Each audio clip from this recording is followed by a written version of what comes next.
In the 70s, a large number of so-called comedies were produced.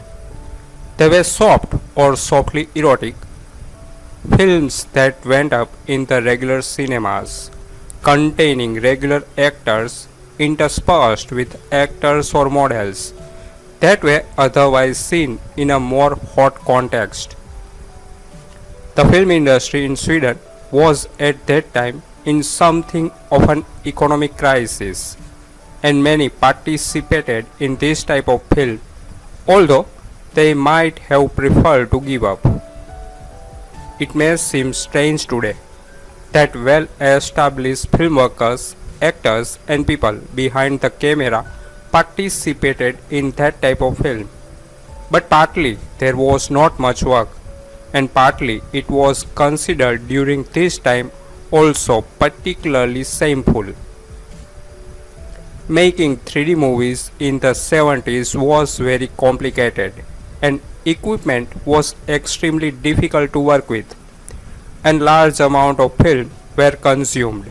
The film Champagnegalopp was shot mainly in well-established Europa studios in Solna and was directed by the American director and producer Vernon Becker, who previously made the Danish Swedish American Dagmar's Hot Panties.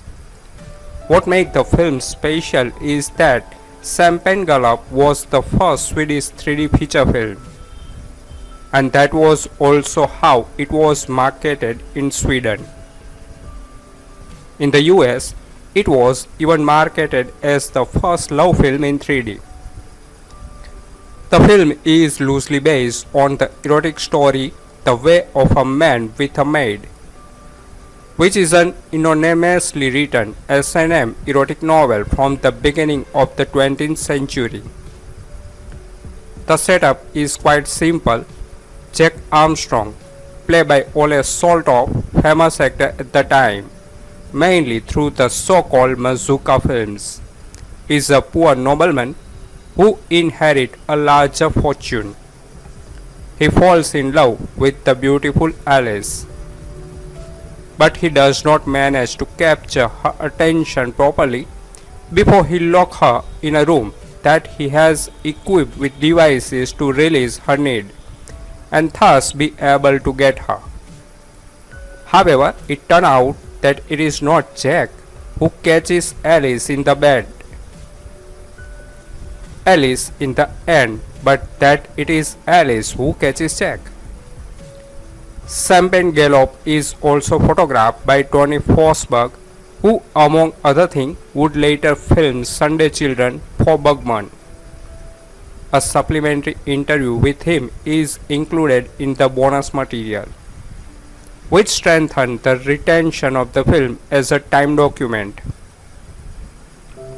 As a bonus, there is also the completely short film Dream in 3D from 1972, presented by the Working Group for 3D, directed by Tony Wickman, who previously made the cult film The Pester with Charles Bronson in the lead role.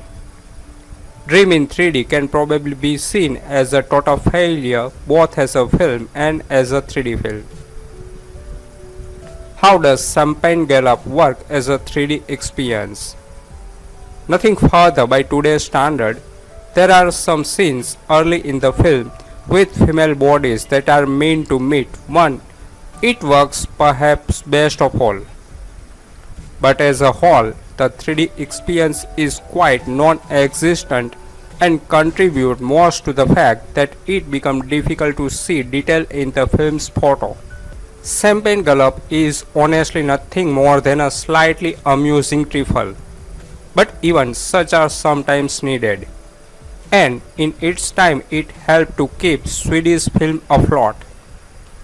It is remarkable that Martin Lunch plays a somewhat misplaced supporting role in the film as Jack the Ripper, a character who has no function at all in the film's plot, but is mainly included as an external viewer.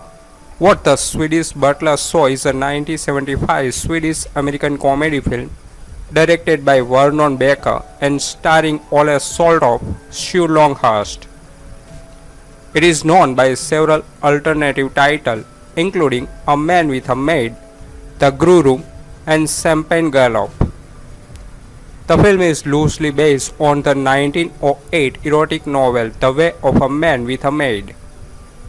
During the 3D revival of the 1980s, the film was re-released under the title Tickle Pink, but the release did keep the Swedish Butler credit sequence intact.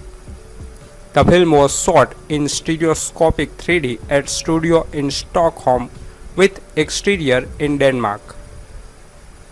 A Victorian aristocrat buys a former madhouse and converts it into a love nest.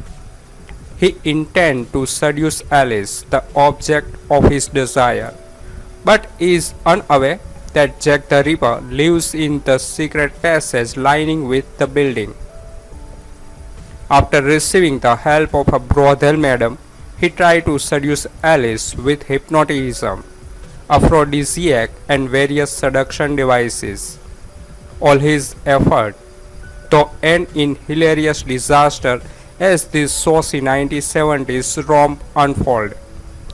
Eventually, Jack gets more than he bargained for as Alice turns the table on him and reveals the truth, hot-blooded woman under her prim exterior. It appears as if this film has made the round, several different releases under several different titles.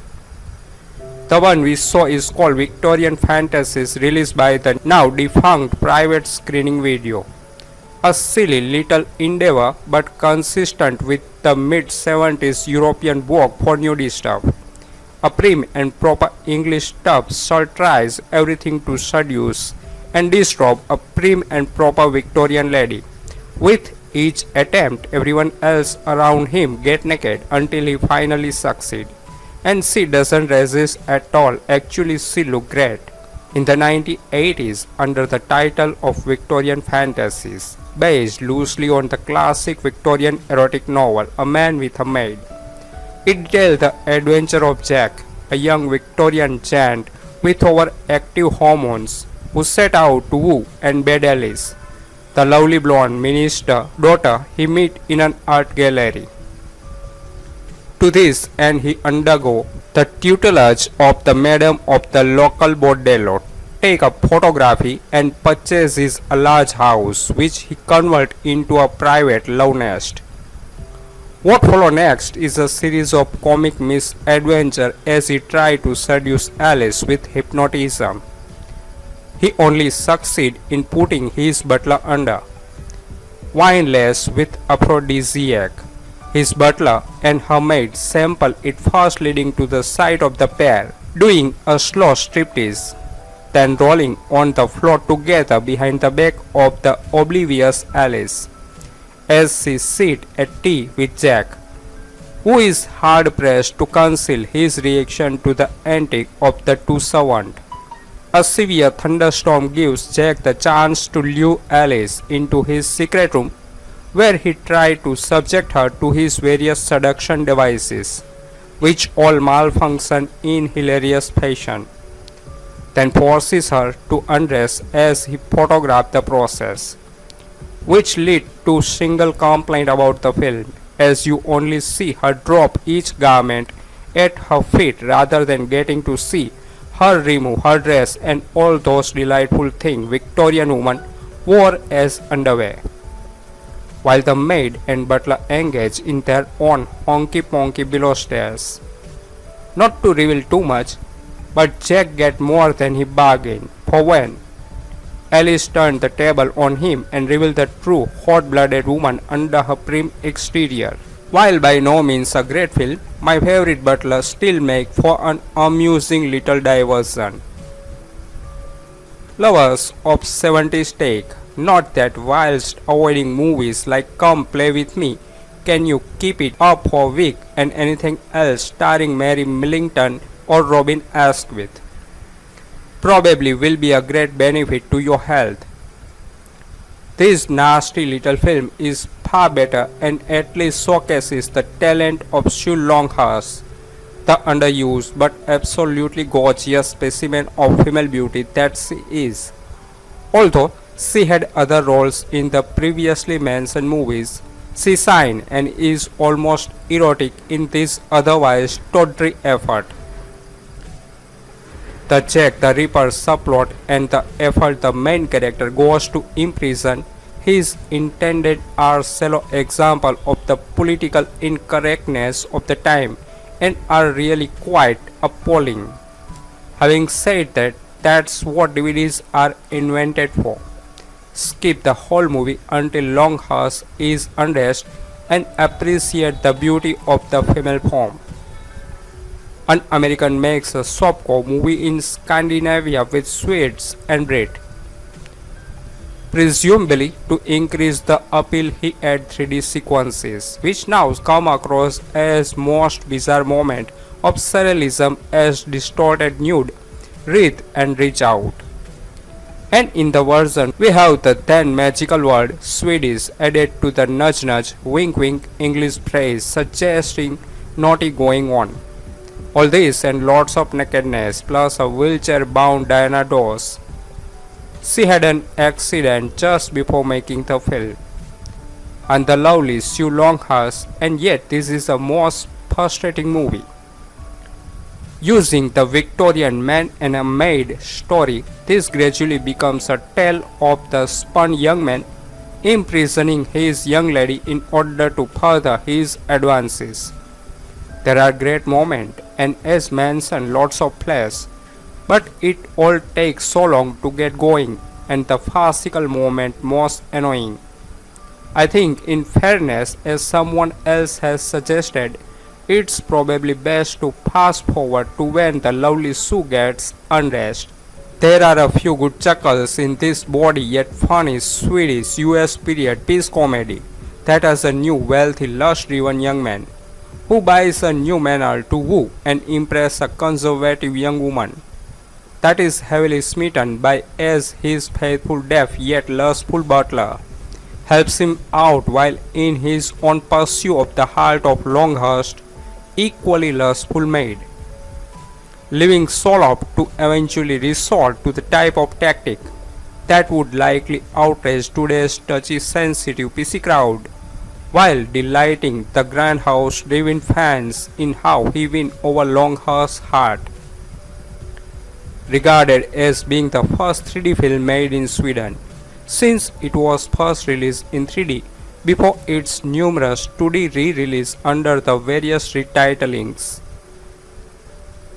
Champagnegalopp delivered in the softcore sensuality and the nudity department as director, co-writer, co-producer Vernon Becker never takes the film very seriously, as he allows it to run off in a playful manner, while allowing its raunchy content to run wild amid the great performances from the cast, who help allow things to run smoothly, and Longhurst bravely spending the film's last 25 minutes fully undressed. While in Søltoft's secret pleasure room as Champagnegalopp proved itself to be a fun-filled feature, with Martin Chung as Jack the Ripper, spending 3 years on what would be the final production he would write and direct. Director Vernon Becker and cinematographer Tony Forsberg display a delightful level of ambition in the 3D set pieces for the first 3D feature made in Sweden, dipping into erotic surrealism, buttering the viewer up with the eye candy of Swedish 50s on screen. Becker matches the because the beauty of skin Sean Ponning short film in a mansion owned by the Swedish royal family ancestral home of the PM, whilst aiming for something different in the stylization of the film. The writer disappointingly kept to safe ground for the script as a Jack the Ripper in hiding subplot just fizzle out, and Armstrong's time in the love nest is scattered with lightly saucy comedic aside over his chase for Faversham, the only innocent in the love nest and the focus of Armstrong's rush for romance. Sue Longhurst gives a jolly turn as Faversham, who's given a sweet naivety over what the butler saw. It's really awesome movie to all who appreciate erotic content. It's soft and pleasing. No doubt there is always a room for improvement, but the still it's outstanding. Yes, it has some stupid scene, but other than that it's fun loving flick. The film industry in Sweden was at that time in something of an economic crisis, and many participated in this type of film